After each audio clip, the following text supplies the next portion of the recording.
குர்பானி கொடுப்பது ஹஜ்ஜு பெருநாளில் செய்யும் மிகச் சிறந்த வணக்கமாகும். இதற்கு வசதியானவராக இருக்க வேண்டும் என்று அவசியமில்லை.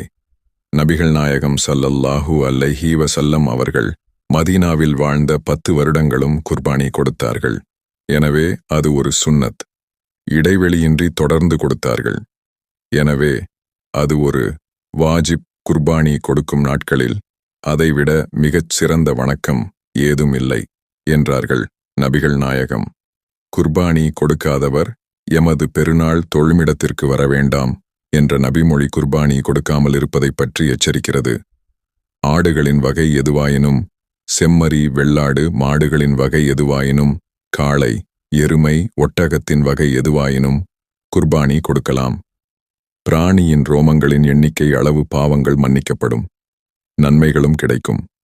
குர்பானியை அறுக்கும் நேரத்தில் இப்ராஹீம்